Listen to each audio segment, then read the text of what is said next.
Thank everyone for coming to this shir in particular. We have the big schus to hear from Rabbi Dov Kahan, Shlita, the Av Bezdin of Bezdin Meisharm in Lakewood, the Rabbi of Kahal Rei and Mahuvim.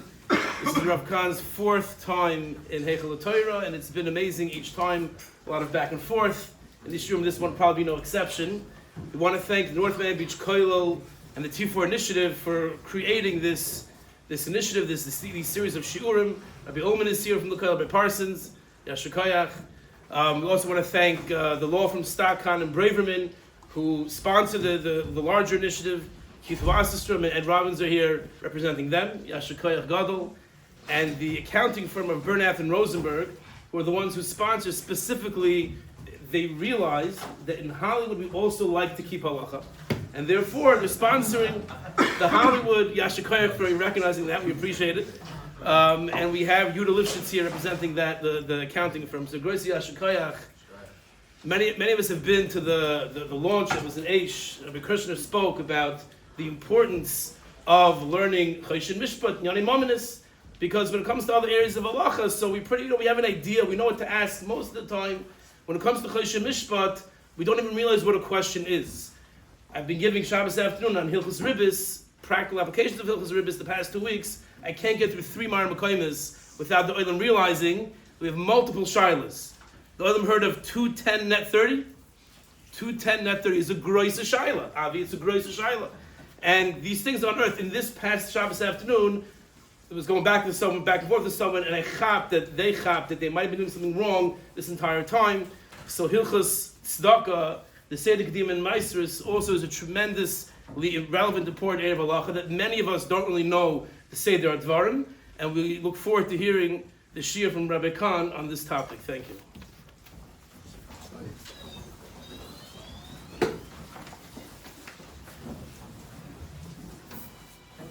I'd like to thank Rabbi Shrek for welcoming me back again, and of course the whole T4 initiative. Today, as we mentioned, we're going to talk about the Inyan of Maisa priorities in tzedaka. It's a fascinating eye-opener, I would just say, about giving us direction. What I'm trying to accomplish tonight is not to increase how much you give, but to elevate how you give it. To elevate the cause. I'm going to show you priorities in tzedakah that you might not be aware of. Halacha gives a priority to X over Y, and therefore we're supposed to channel our tzedakah funds there rather than elsewhere. And there are a number of tiers, a number of sets of priorities provided in halakha, and we're going to discuss a couple of them. We'll even discuss how they cross over one to another. But it's clear that all of us give tzedakah. The mitzvahs of Klal Yisrael is that we give tzedakah. The Rambam says that it's a simin lezera Avram. Simin letzadik zera Avram. It's in our DNA. We give tzedakah. Everybody gives tzedakah. And just like every halakha, every mitzvah has its halachas, how to perform the mitzvah.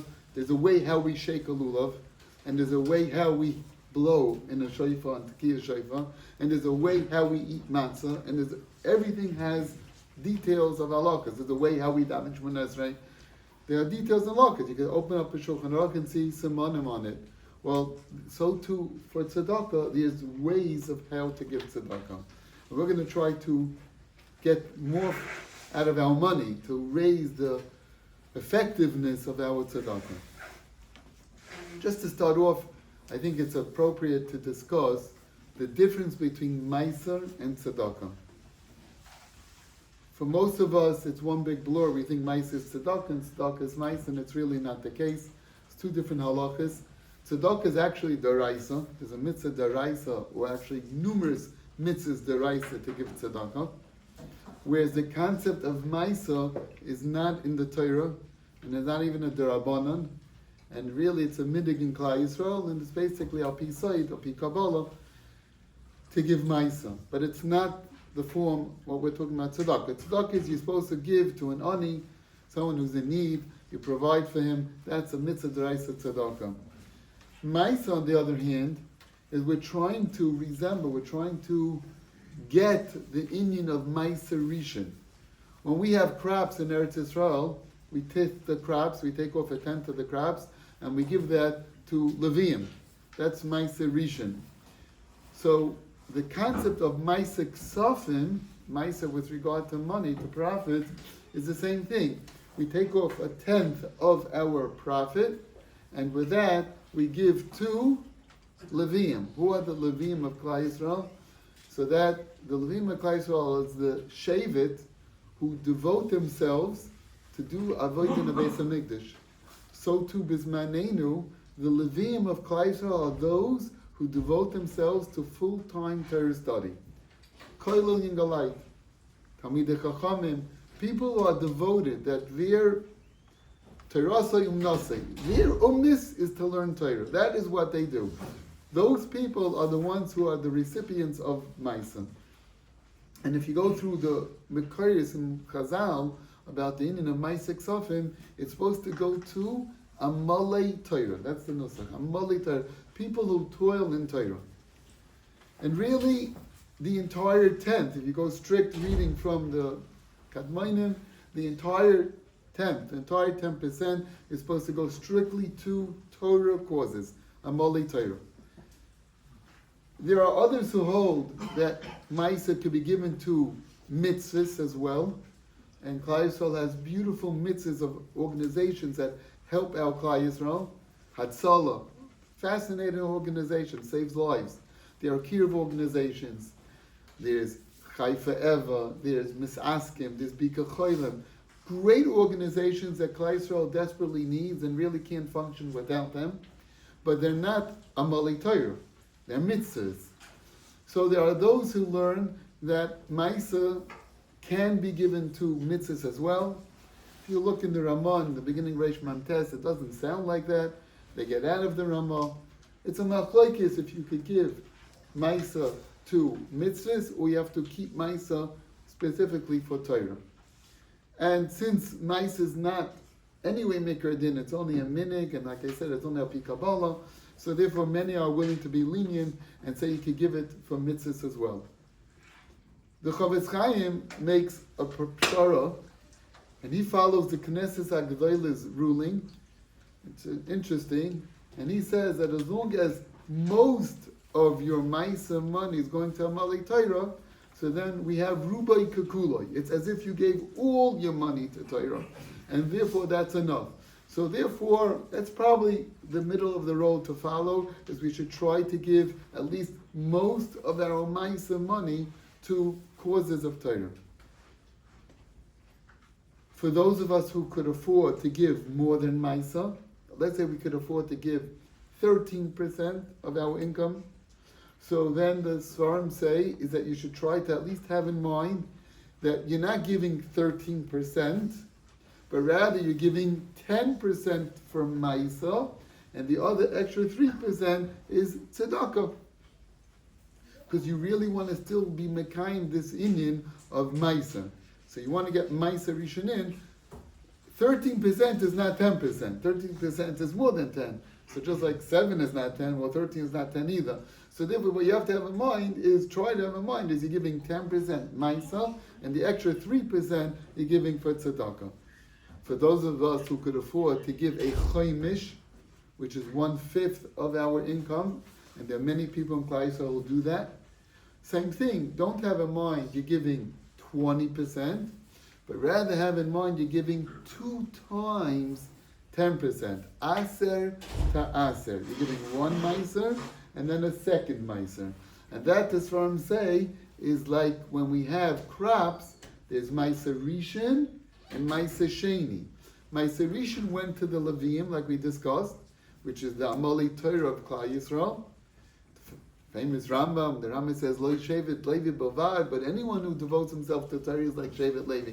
So that's Ma'aser Rishon. And the second Ma'aser Sheni, what did we do with Ma'aser Sheni?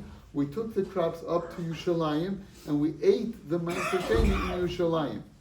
And the reason why we have that, what's the point of that? So the Sfarim say is, picture for a moment, I traveled 500 miles, 1,000 miles, I reached Yerushalayim, and now I'm the center of Yiddishkeit. I have the Beis HaMikdash there, and I see the Kahanim B'Avedosim, U'Levim B'Shiram, Yisro B'Ma'amodim. I'm just taken, whoa, breathless. I see the avoid in the Beis HaMikdash. I am so inspired how they do with such zrizes. How many kabbanas are being brought? I walk away just awed. And I come back to my hometown on a higher spiritual level. So basically what Ma'aseh Sheni is trying to accomplish is to elevate spirituality, elevate a person's mitzvahs. Now he's going to do mitzvahs with more b'cheshek, and more b'slavis, more b'simcha, more b'diktuk. He's going to be more medaktik nezlaka. He's going to come on time for shachris now. He's going to come back elevated. So therefore, Ma'aseh Sheni, the objective of Ma'aseh Sheni is to elevate the performance of mitzvahs.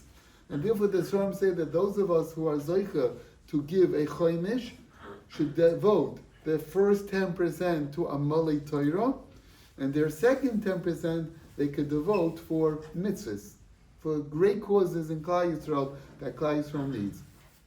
Ma'aseh Rishon and Ma'aseh Sheni.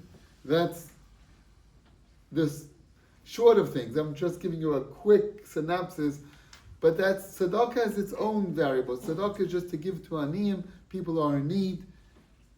Even those who hold that Ma'aseh Rishon you could give for mitzvahs, they also admit that to give for Torah causes is better, because Torah causes is a priority. Torah takes precedence over all the other types of mitzvahs, unless it's pidyon shvuyim, which is rare, Baruch Hashem. So when you have faced with a question, do I give to a Torah cause, do I give to a kollel, do I give to a Talmud Chacham, or do I give to some other great cause of Klal Yisrael? If you have that choice, you should try to direct it towards Torah causes. That will elevate your form of giving. So here's one thing that we should walk away with, is how we could give the same amount of money, but we elevate the form of giving is you direct it, try as much as you can to Torah causes. Second is, like I mentioned, is that if you're giving more than Maisa, try to have in mind, it's Maisa plus, it's not 14%, it's Maisa plus 4. And this way you get the concept of Maisa. Another way to elevate... Sorry, can I ask a question? Sure. So if you have two people knocking at the door, one has no food and one is in kolo, who do you give to? So when someone's knocking at the door, I'm not sure if you're just saying that like as a mashal, but if you have someone knocking at the door, the halacha is you can never turn away any ani. So ayoshav dach nichlam, you have to give something to every ani, even if he doesn't fit into the tier and he's not on the top. You have one. But if you're sitting at home and you have the choice of where to direct your money to, forget the guy knocking at the door. You have Maisa money, you see that your account has Maisa money, and now where do I write out that check to? So try to find the Torah cause to write out that check to. Does it matter local or? We'll discuss. Yeah, that's... So the other guy doesn't have food. He doesn't have no food to eat. No food to eat means that he's going to starve to death? So it's a kind of safashis. Safashis is your Mechalo Shabbos for that. So you can do anything. So you Mechalo every mitzvah except for Gilurai Shrikas Dam and Aveda Zarah. So you really mean that? Or you just mean that he just not making it so well? Like, again, if you have two choices, and you could give it to Torah causes, and I'm sure you could find Talmidei Chacham and Kolayim Galai who also are struggling, what you call don't have food. So you could get both. You could get that he doesn't have basic necessities and he's learning Torah. So could one argue that Hatzalah is Sakanas Nefashos, and therefore on maybe on a higher level to give to Hatzalah, let's say, for example? And So Hatzalah does save lives, that's true, but you're not faced at any moment with a Sakanas Nefashos in front of you, right? So it doesn't have the same severity. Just like you're not going to tell me that you're allowed to write out a check on Shabbos to Hatzalah because Sakanas Nefashos, so if I could write the check, right? You're not going to do that, right? So we understand, of course, Hatzalah is a great organization. I mean, clearly, it saves lives. I mean, but nevertheless, in terms of vis-a-vis, if you have another choice of a Torah cause, you should try to direct your funds to Torah causes. We'll discuss. We have to develop it a little bit more, but that's another way how to elevate and get more for our buck is how if we get a Torah cause, which Torah cause do we give to? Or any organization. If you're going to give money to, let's say, a fundraiser collects from you, and he's doing a great service, he's now enabling you to give money to the Banovich Yeshiva. Otherwise, you would have no shaykhs, you would have no way to get money to the Banovich Yeshiva, it wouldn't even cross your mind, right? So he's doing a great service for you. But if he's coming with a fundraiser, you have to realize that a fundraiser is taking 20, 30 or more percent off the top. So now, of your $100 that you just gave, only maybe $70 reached the organization. And then from there, there's overhead, and who knows what else, and salaries, and at the end of the day, sometimes it's not more than 40, 50 cents on the dollar that's going to the cause that you're trying to give to. Now, I'm not saying it's not tzedakah, it's 100% tzedakah, every single penny of that dollar that you gave, because that's how the organization functions, and it needs to pay those salaries, and it needs to have that rent, it needs to have the electricity, it needs to have those fundraisers. But nevertheless, if you have an opportunity to give it to a Talmid Chacham directly, and bypass any of these hands in the middle, any of the brokers in the deal, so then you have 100 cents on your dollar that went to that cause. Sachar-wise also? Sorry? Sachar-wise also? Means courage. You're getting more schar. It's more effective giving. It's a more effective giving. You zicha yoytze the mitzvah tzedakah, and that you shouldn't walk away thinking for a moment that you didn't. You did. You yoytze, and so too if you give with a credit card and they lose 3% on the credit card fee, you gave 100% tzedakah. That's clear. But the mice only 97 cents is going to the cause, and 3% is going to Visa. The Talmid Chacham got to buy shoes for his daughter also. So how are you going to help with that and the stuff in front of the shoe? When the Talmid Chacham buys shoes for his daughter, or whatever you just said, that's 100% tzedakah, because the Talmid Chacham needs shoes for his daughter. So I help that Talmid Chacham stay in learning, because he was able to afford shoes for his daughter. Which needs electricity and needs Magid Shir also. Yeah, correct. I'm not talking about the Magid Shir. That wasn't the salaries I was talking about, because that Magid Shir is also Torah. I wasn't talking about that, and I wasn't, and correct, and the eating of that Ben Torah, I wasn't talking about either. I was talking about the overhead. Overhead means there's an office that's run, and there's fundraisers, and those fundraisers and all that overhead, what we call from the office side of things, that's money that's not going to the Talmidei Chachamim that you envisioned. But of course, if you give food to a Ben Torah, yes, and now we can learn that's 100% you're providing for Talmid Chacham, 100%. You pay Magid Shir salary, 100% Talmid Chacham, twice over. Himself, I'm sure he's in need, and now he can now teach Torah to others. So he's not only a layman, he's a malami too. That's great. I'm not talking about that. When a yeshiva or kollel runs a big campaign and they use X media platform to run their campaign, and they send you a link, go to this website and pay here, and then inevitably you're losing on overhead a good percent, all the more. That's how it works? It's every swipe they take a percentage? I'm sure there's some Yes, sort of yes, that's how it For, works. for the credit cards, take a percentage. Then Okay, the platform so- takes a percentage. Then the platform takes a percentage of what Okay, you so it'll got. be like that credit card. It's So- 100% So tzedakah. my question is though, if I see a yeshiva or kollel or something of the sort running a campaign like that, it'd be better for me to write a check to them. Probably. If you're gonna do it, if you're gonna Right, do it. correct. But if you're It's in not, front of you right because you now. have to write on the The shoe moment, has to and all you have to do is press a follow. button on your phone, and otherwise you have to write a check, mail it, until you're gonna get to it. That's why the yeshivas accept credit cards. Sorry? I can send a Zelle or a PayPal. Whatever it It's is. like the fundraiser. You know, I say the kukuk mazecha. It's clearly you makayim mitzvah tzedakah. I want to be clear, because I don't want you to walk away thinking otherwise. But the question is where your money is going to go to. There's a famous story with Chaim Volozhin yeshiva, and that a Volozhin, a fundraiser, who came to a gvir to collect, and he drove up with a beautiful carriage, and the gvir got very annoyed. He's supporting the Volozhin yeshiva, and the fundraiser is going in the Rolls Royce of the days, or whatever it was at the time. He got very upset, and went to Chaim Volozhin, and he said, like, you want me to give to yeshiva, but look what the fundraiser is doing with the money.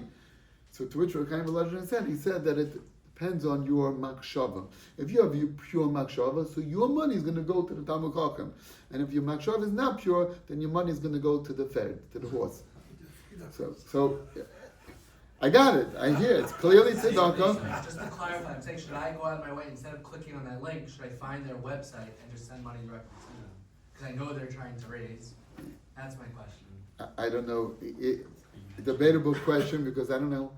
Like the Rav already said, will you follow suit to do that? And also, if the only way you got to know about it is through that platform, so I don't know, it might not be so nice for you to use their information and then avoid them and give money a different direction. You send in a check that they put manually onto the platform that you donated. There's no fee in Yeah, that. that's the both There's no worlds, fee yeah. in that. Yeah. Okay. If Panovich didn't have the fundraiser, so the Rosh Yeshiva would have to go fundraise. And then, so by enabling the fundraiser to do it, the Rosh Yeshiva is more Torah. Correct, and that's why if 100%, I said at least 5 times already in the last 5 minutes, that it's 100% tzedakah. If you want me to say 200% tzedakah, make everyone happy, fine. 200% tzedakah. Good, but now I'm talking about, but in terms of efficacy, you have more going.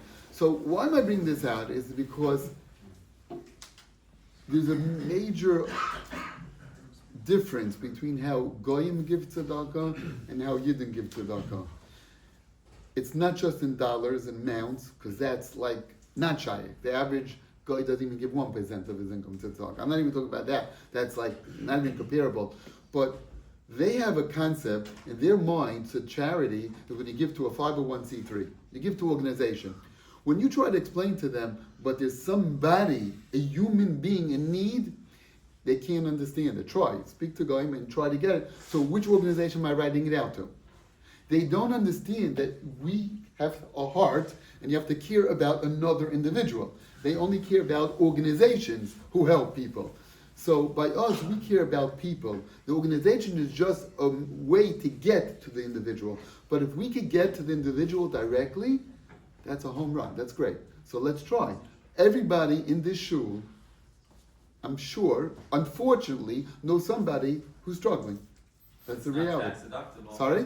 It's not tax deductible. Correct, it's part not of the ta- whole game. Correct. So it's not tax deductible, and a person has to weigh that. That's true. But sometimes there are creative ways of having a tax deductible and getting it to the ani that's I needed. understand, but I'm just saying, going over to someone giving Matamazesa, giving cash is not gonna be, everyone's looking for the deduct, let's just start there.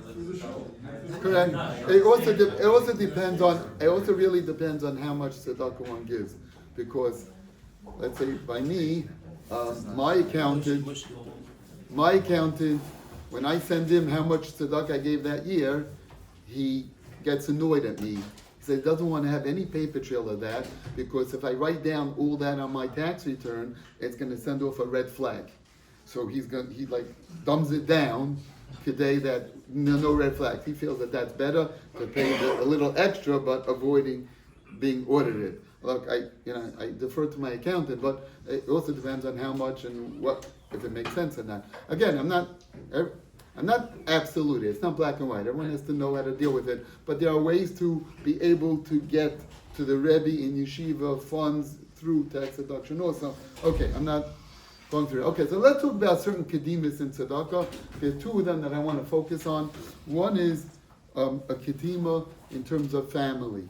The halacha is that deliberate, detailed halacha. Open up Reish Mem Tes, Yoredeya, Mamish. It's not like general rules, specific. Parents come first, then goes children, then goes siblings, then goes uncles and aunts, then goes cousins. But one thing is certain, Kroivim come first. Family is first. If you have a choice to give to family or somebody who's not family, you should pick the family. Family goes first. And that's halakha. So you're gaining in the way you're giving if you give to your family rather than when you give to a stranger. It might not be as glamorous. You might not be honored at the next dinner, but it's more rewarding. So the bottom line is, we have an achrayus. We have to take care of our families before we take care of our strangers. That's one.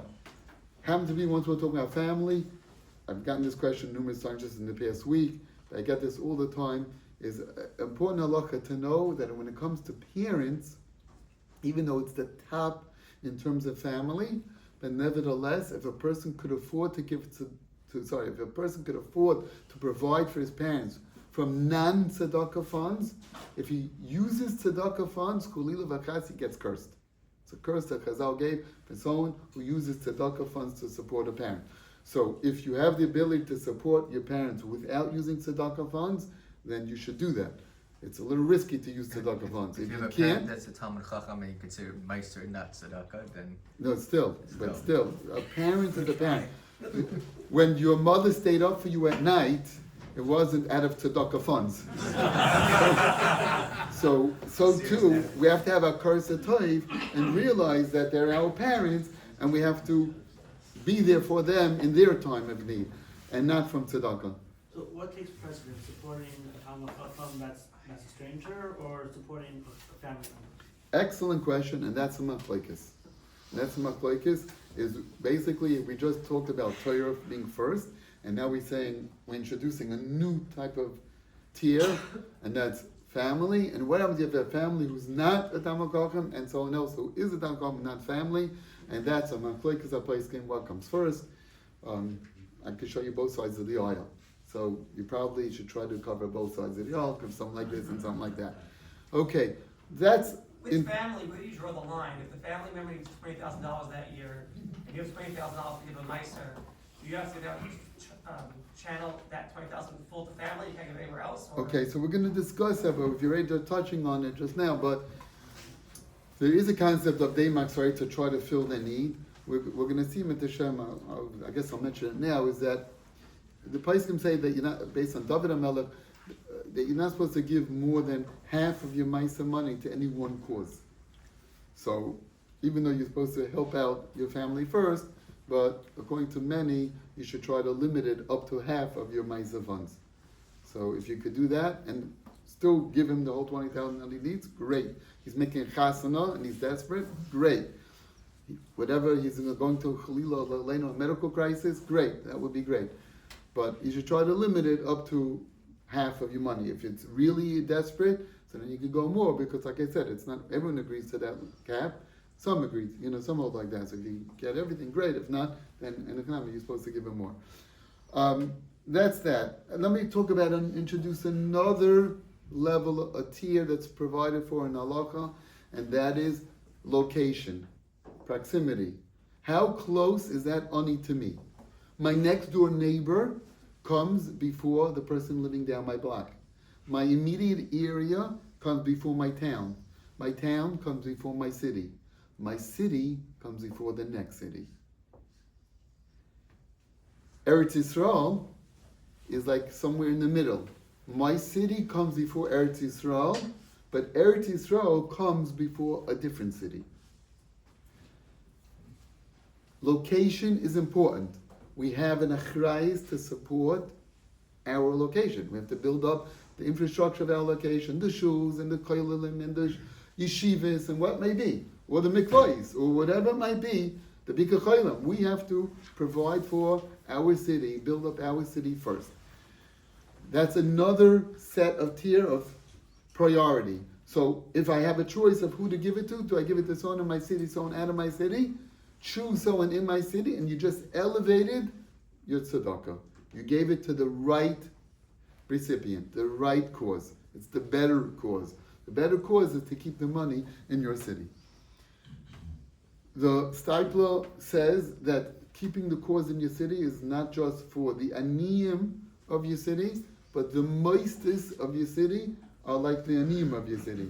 So support your local moistus. That goes before supporting other out-of-city moistus. That's how it goes. Those institutions deserve support first.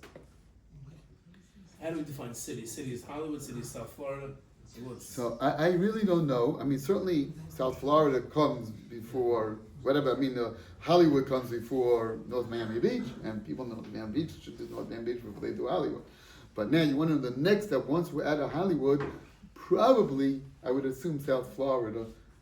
I don't have it clear. The Kesar Kedashim is muches on this. He doesn't know how to define cities. The city has to do with Chum. He has it. But certainly the little that I'm understanding of the nature of South Florida, it sounds to me like a lot of cities like are friendly with each other. Like it's like, why am I here? I mean, I was brought in from North Miami Beach Kollel. How did I get here? There's this guy says North Miami Beach Kollel has something to do with Hollywood, right? So that's how there's a connection. So there's, I don't know, I was in Fort Lauderdale this afternoon. How did I get there? The same thing. There's some type of connection that each town helps each other. I guess because you're at a town and you don't have 100,000 people living in Hollywood or from, so therefore you sort of work off each other and help each other. So I can't say for certain, but I could hear that South Florida could be like one big happy family. Okay. Once we're up to this, so now Rabbi say, I want to know, on the one hand, I'm supposed to prioritize family. On the other hand, I'm supposed to prioritize location. And what happens if I have a family who's living in Australia and my next door neighbor who's not my family? What do I do now? Which one comes first? And that la'alacha we paskin, families first. So my brother who's living in Australia, or my uncle who's living in Australia, comes first, before even my next door neighbor. Family comes first. So again, if we give to that, those causes, we elevated the form of our tzedaka. And there's a reason for this, Rabbi Say. I'm going to just share with you. Simple, superficially, the reason is because we have a social responsibility to our family first, we have a social responsibility to our neighbors first, to our shul first, so that warrants, that requires us to prioritize our funds there. But I want to share with you something fascinating that's actually it's inverted. Watch this. It's based on a couple of Orach Chaim HaKodeshes, but it really starts from the Rishonim, from Rabbeinu Yonah and down. Alshich, Goyin, Malvin, it goes on and on the list, is that they say that any money that's supposed to be given to tzedakah was never meant for us to begin with. It's not that we earned X amount of money and we're taking away 10% of our money to give away to tzedakah. That's not what's really going on. They're telling us that Hashem created a system that really, it's never your money. It was not meant for you. The addressee of that money was the ani who needs it. And like the Gemara Baba Basra says, Hashem has a cheshbon, or he doesn't want to provide for the ani directly, and he makes you the conduit, that channel, to get the money to him. So you're holding on to somebody else's money. Whose? That's where this halakha comes in, to direct us and to teach us who that money was meant for. It's not our money to begin with. It's not meant for us. If we have extra money, it's not meant for us. The pasuk says, "In kesef tava es ami es ha'ani imach." If somebody has money, in kesef tava es ami es ha'ani imach. So the literal straight, take out an article, would be something like this. If you're going to lend money, es ha'ani imach, lend it to an ani, something like that, or just stop even at the beginning of the phrase. If you lend money, and that all the way, starting from the Rishonim of Avada, if you lend money, we have a chiyuv d'oraisa to lend money. It's an imperative. We have to lend money. It's a mitzvah in the Torah. So why does it use the word im? Im kesef tava. To which Orach Chaim HaKadosh, the Alshich, and others explain that we're missing a kam in the pasuk. Watch this, a fascinating pshat. Im kesef kama. If you find yourself with extra money, more than you need for your basic necessities, why in the world did Hashem give me this extra money for? To which they answer the pasuk goes on and explains, is Talvez Ami. You're right, it wasn't meant for you. It was meant to lend to others. Who? As ha'ani imach. The chelik ha'ani, his portion was imach by you, but it wasn't meant for you. You're right, it was not meant for you, it was meant for somebody else. So now the question is, who was it meant for? So that we have to figure out. That's where Chazal come in with these tiers of Kedima. And why is it like that? Think for a moment. Hashem wants somebody in South Florida to be supported. And he could provide, but he doesn't want to give it to him directly. So he wants to give it to some other benevolent yid. Who is he going to give it to? Let's go through the choices. He can give someone in Toronto, or someone in Australia, or someone who happens to live in the guy's neighborhood. You're going to pick the guy's neighborhood, right? Because the chances are that it'll get to the right recipient is much greater if it's given to the Nadvan who's living down the block, or sitting next to him in shul, something like that, because then he's aware of the person's needs and he has a way to get the money to him. So the reason why we have those tiers of tzedakah is because Hashem was sending the money to that ani through you, and the best way to get it to that ani was if he's your relative. The second best way is if he is your neighbor. That's the best way to get the money to him. So therefore, if you follow the rules of Shulchan Aruch, you most likely get the right recipient. Whereas if not, you were Makayim tzedakah, but you got probably the wrong recipient. You didn't give it to where the money was earmarked. So therefore, these tiers play a real role in the dynamic of the running of the world. Hashem is running the world, and He's using you to be able to run the world. He's sending the money to you so you could provide for that ani. He's sending the money through you so you can provide it for that kol younger man, because He wants you to have a schus in His Torah. Whatever it is, it's just a way of how Hashem runs the world, and we're just the pawns there, and therefore we have to keep these halachas. So, my challenge is, so now the person has 10 to 20% that he could give. Should he take more of an active role in figuring out who to give it to, or should he be more passive and have Hashem, whoever's supposed to get it from, come to him? No, he should be playing a proactive role.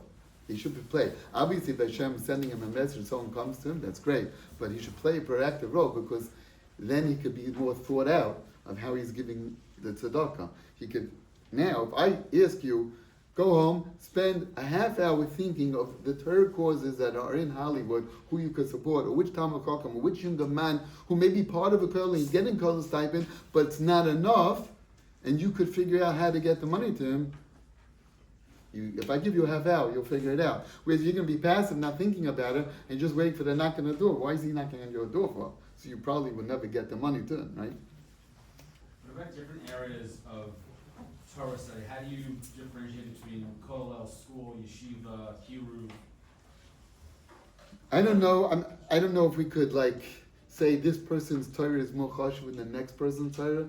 I don't know that. I don't have an halacha like that. We know that if it's a Talmud Chacham, that Rabbi Mitzrichim loy, that's the terminology in halacha, that there's such a thing. That means if he's melami Torah to others, so he's helpful for others, the world needs him, the community needs him, so then maybe he'll take a higher stand, but it's not mentioned in Nukas Tzedakah like that. But there's a concept of, yes, Rabbi Mitzrichim loy perhaps, but Kiruv is something different. Kiruv is not Torah. Let me take that back. Depending on the Kiruv organization, let's just say it like that. Many Kiruv organizations is we make kumsitzes, and we have bonfires, and we have oinegs, and beautiful, and it works. It works. So trust me, it works. But that's not limud HaTorah, right? So that goes into the category of mitzvahs. Beautiful mitzvahs, needed mitzvahs. We need those organizations desperately. How many lives, spiritual lives, have they saved? Countless. Great, right? But that's not necessarily limud HaTorah. There are organizations that do kiruv through limud HaTorah. I'm not sure which one you're referring to. We're not going to go through it now, right? But okay, that's how it goes. So now, those are two sets of tiers. Comes along the Aruch HaShulchan, and he has the following shaila. He's bothered by this. If we're saying that relatives come first, so it will come out, Dr. Aruch HaShulchan, that a relative, an ani, who has wealthy relatives, will be provided for, and an ani who never doesn't have any wealthy relatives will be out in the cold. Who's providing for him? Because if I say family first, so everyone's going to direct their tzedakah funds only to their family, and what's going to be with everyone else who are in need, who don't have family to support them? What's going to be? And because of this question, the Aruch HaShulchan deduces from here, must be that these tiers of tzedakah are not absolute. It's just more of a guide, and the lion's share of your money is supposed to follow this tier. Most of your tzedakah funds are supposed to stay in family or in your neighborhood, but some are supposed to go elsewhere as well. That's what the Aruch HaShulchan comes out, because he says, otherwise, what's going to be with that ani who cannot be provided for from his relatives? So if one has a close relative who needs a little bit of assistance, but an ani right next door to him that needs a great deal of assistance, he should direct it to the ani next door to him? Meaning He should they still kind of provide for his ani, for his relative, because relative comes first, even if, it's an important point, a relative comes first, even if his need is not as great as the other person's need, that's a machlokes, but at least if the relative is his children.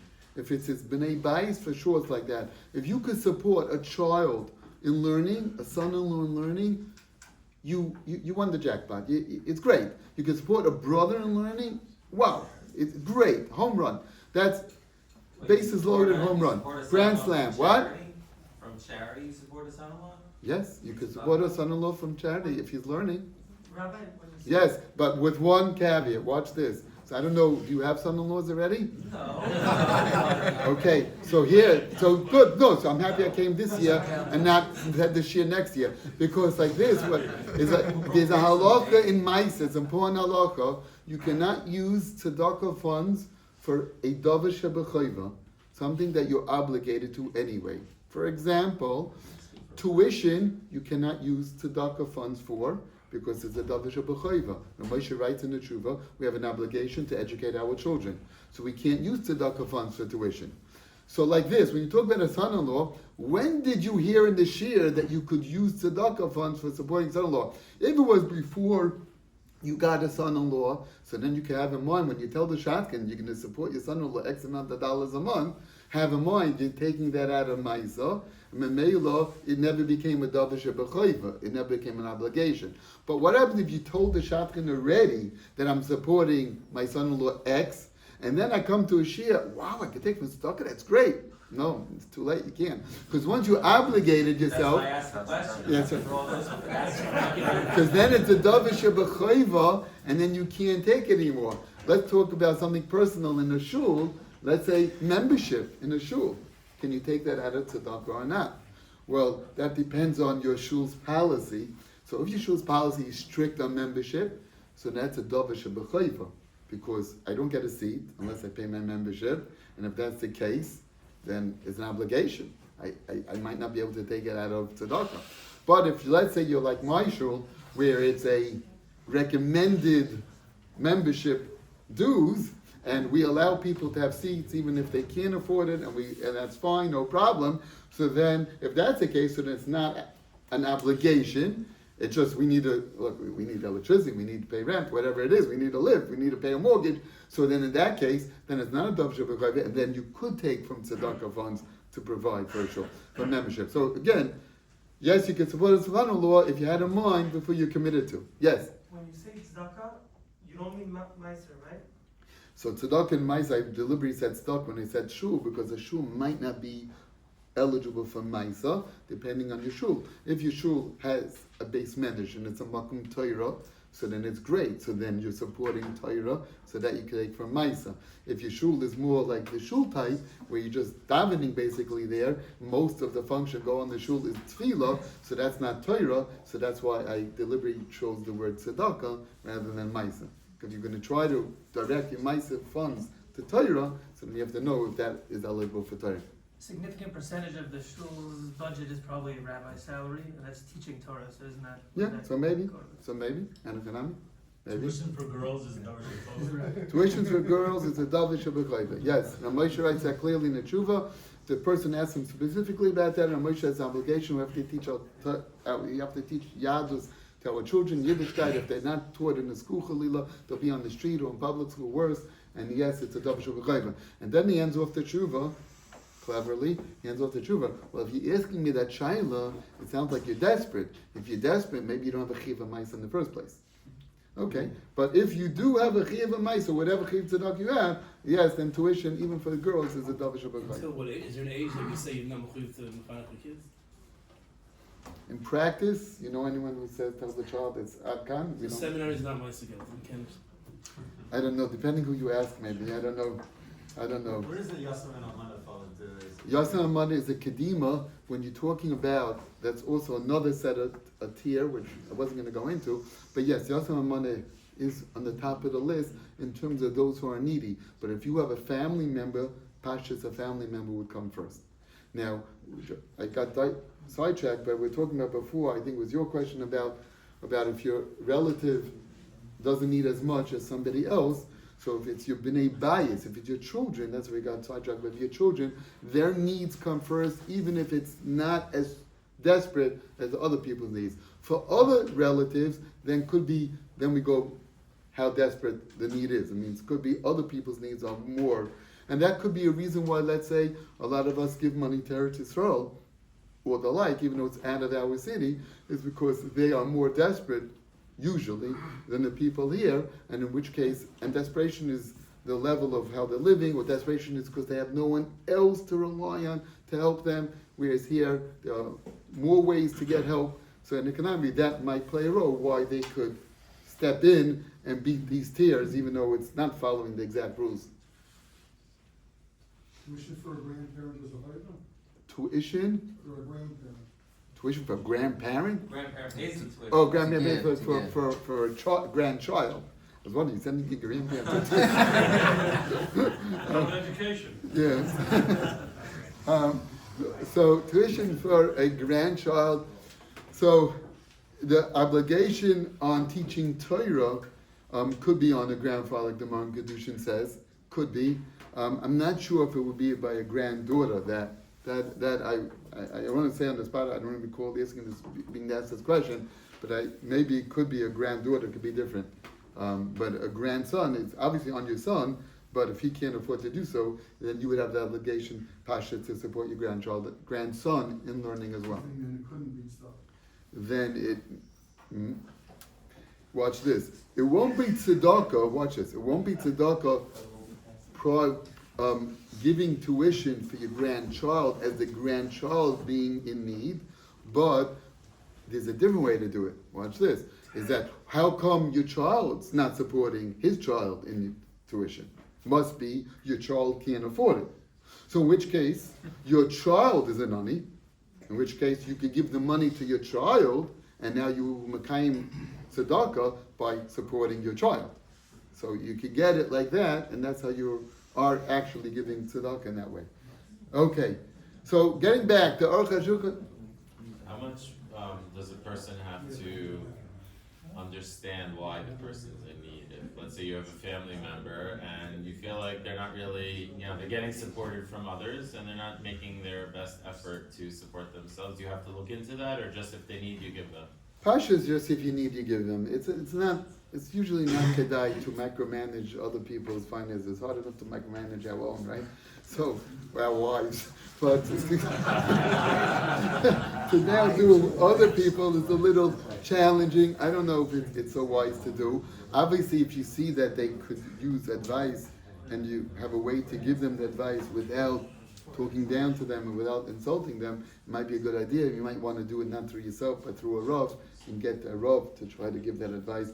But you shouldn't feel that because you're providing for them, therefore you now have the right to rebuke them. That's not one has nothing to do with the other. So you obviously provide them as much as you can.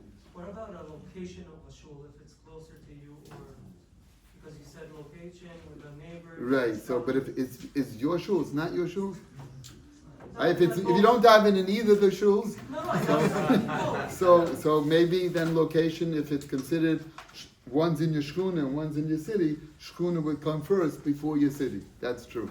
But if it's your shul that you daven in, so then of course you have an achrayis to your shul first. Just like if it would be your son's yeshiva, you would have an achrayis to your son's yeshiva first, because that's your yeshiva. That's your yeshiva. That's where your son's gaining from. That's the connection. And think about it. Again, if we're going to try to play Rabbeinu Shalom for the moment, if the Rabbeinu Shalom wants money to be given to your son's yeshiva, will he send it to me when I live in Lakewood, or will he send it to you because you appreciate your son's yeshiva? It's going to send it to you. So therefore, if you have extra money, it very likely was meant for your son's yeshiva. That's how it went. So yes, we have to play and take into that account. We have to provide for our... If you have an obligation to your local maizdaises and all these, let's say local organizations, how do these Eretz Yisrael now, they have all these initiatives to raise money to kollel and all these other things, from the basic, right, on not from a regular guy around here, right? How would our obligation fall into there? So, Supporting those, we so don't have an obligation. really, your ear is supposed to come first. The only thing, like I mentioned before, is their needs are greater, and they don't have people to help them, whereas your local moisters do. So that might be the way why you're allowed to help other, organizations in Eretz Yisrael as well. But really, your focus should be the lion's share. I mean, for sure, should be they should try to help out the Kroivim, your locality. That's how it should be. The Chavis Chaim actually argues with Dov Kahan, and he maintains that these tiers are absolute. Unlike Dov Kahan says it's just a guide, and most of your money should be following this schedule. The Chavis Chaim holds that all your money is supposed to be following the schedule, and yet it's supposed to be giving to your local city everything before you give elsewhere. So again, but how we paskin is not clear, but I'm just throwing it out that you can go either way. But for sure, the lion's share of your money should be following these rules of trying to support your local moisters, your family, Talmidei Chachamim, B'nai Torah. So if you have, you're sending your children to school and you take tuition assistance, right? And so they give you, you negotiate, a lower tuition.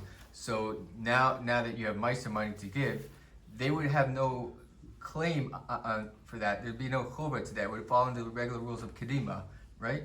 The chayr, yeah. It means you if you somehow negotiate with them X, I don't know, $7,000 of your tuition for the year, whatever it is, and they're happy with that, and they're good with that. So anything above that is not a Dov Shabbat. Anything above that, you can, and it's probably wise for you to give them tzedaka. I think this has was discussed before that.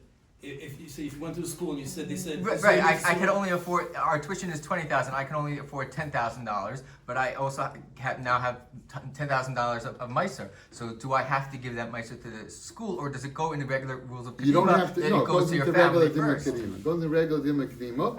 You don't have to give it to the school. The school was happy to negotiate that. They're not expecting to squeeze you out of your very last dollar that you can't give tzedakah anywhere else. That's why they made this tuition schedule, especially in Florida where they have vouchers. So I don't know. To me, they should be good to go. I don't know. I can't talk for the schools. I have no idea what's going on here. But I thought when I come to Florida, I just was educated that no, even with vouchers, we still pay tuition here. I thought the whole reason why you go to Florida is you save on tuition. I couldn't. But is that person an ani if you can't afford the tuition at school?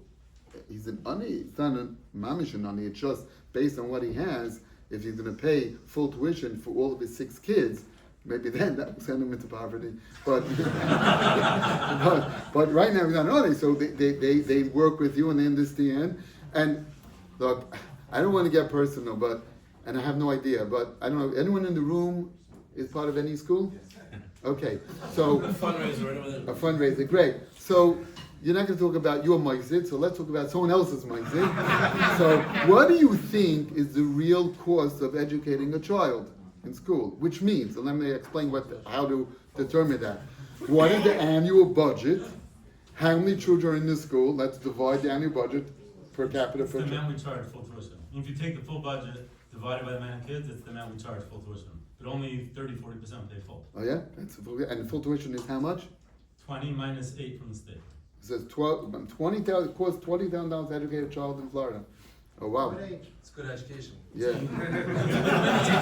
I don't know what you're doing with this kid. Does everyone get like a free Tesla? I know, in Lakewood to educate a child, and I have to assume the education in Lakewood is just as good as Florida. Age of education, depending on the age, obviously, but it could roam about somewhere between $7,000, $8,000, $9,000 per child. How open is that school? Now, it could very well be, this might be the answer to the question, is it might be how many children do you have in a class? A lot less. Right, that might be the The answer. salary is probably higher here. It's probably less. Much higher salaries. There's less, a lot less. Oh, okay, so maybe that's the answer, because by us, let's say I have a daughter in high school, I don't know, it's frightening, but she has 40 girls in her class. 40? 40 girls in a class, and she has 6 classes in a grade. And she's one of 15 schools in Lakewood. So you do the math right now. Most of the schools are privately owned in Lakewood. Here they're not. That's how it works, yeah? Every school in Lakewood is owned by private first. Yes, yeah, basically, yes, that's how it is, yeah. In the tuition agreements over here, it says that if we're giving you a discount, we want you to take initiative and raise the remainder and give it to the school. So how can we say to the school now, according to this, that we have no priority to them, even though getting a scholarship? I didn't say you don't have the no, 1 second, you misunderstood. I just said is that if they accepted that amount, anything you give above that will be tzedaka, and you don't have to take all your maisa money and give there. But I did say is that when you talk about prioritizing your maisa money, for sure your schools come first before someone else's school. Of course, you're supposed to provide for your school, regardless if they're giving you a discount on tuition. Even if they don't give you a discount on tuition, if you have a school that you have a relationship with, and for some reason they're short of funds and they need more, you're supposed to provide. So if there's a kollel and then there's the school that's giving you scholarship, what takes precedence? A kollel or a school giving scholarship, it's your school, it means your children go to that school, Yes. and it's not your kollel. So then that, probably the school will have that mila of being closer to you, but is the school a boys' school or is it a girls' school? So if it's a boys' school, then we could argue that that's Torah. They also have a base manager. So. Right, or base manager, well, depending on the school, right? You're a fundraiser, right? For his kids' school. So, but if it's a girls' school, I know they try to learn Chumash Ramban, but it's really not the level of a military that we're talking about. So in economy, so that look, Rabbi, I'm just giving you the variables. Obviously, you have to rethink and recalculate. But the idea we're trying to accomplish tonight, and thank you for listening, is that we don't even have to give more money to tzedakah. We just have to think before we give tzedakah, and we can elevate our tzedakah giving. Try to prioritize family, prioritize your neighborhood, your town, your moistus that you have, the connections that you have. Try to give money directly to the people if you can. It's better, just like Lahavdil, if you invest in a real estate deal, and there's syndications, I don't know if it has that sickness here in Florida like we have by us, but sometimes there's a syndicator, and then there's the broker, and then there's the guy. By the time the money gets into the deal, it's really, you already liquidated, you're only really getting 60% of the upside of the deal, because everyone has their hand in the till. So, whereas if you could do your own deal, then you get 100% of the upside. So to here, lahavdil by tzedakah, if you could get money to that ani that you know, to that rav that you know, to that kollel young man that you know, to that talmid chacham that you know, and you could give it to him without embarrassing him, and if he's not going to take it from you, there are ways to do it. There are real ways to do it. Just give it a few minutes thought. You'll figure out how you could get him the money through some excuse. The yeshiva decided to give him special for Chanukah, for Yom Tov, extra money. It was just like you gave it to the yeshiva to give to him. We do this all the time, is that we try to help our people, and we do it in clever ways, and that's the way we're supposed to do it. And then we can get more for our money. But again, no one should walk out thinking that if you give it through some organization, it's not. No, it's 100% tzedakah. I'm just trying to elevate how you're giving. The question was asked before is that it doesn't matter what they're doing with, or we don't look into what they're doing with their money, but if it's obvious that they have buying very nice cars and going on fancy vacations, is there a limit to that? So, very nice cars and fancy vacations. So, we could, how about if they're going on vacation, it's not fancy? You have an issue with that? There's a certain amount. Right, so that's what I'm saying. So if I would identify 6 different areas of discretionary spending, and I would give out cards to the entire shul and tell me prioritize 1, 2, 3, 4, 5, 6, I'm telling you I would get at least 20 different sets of answers.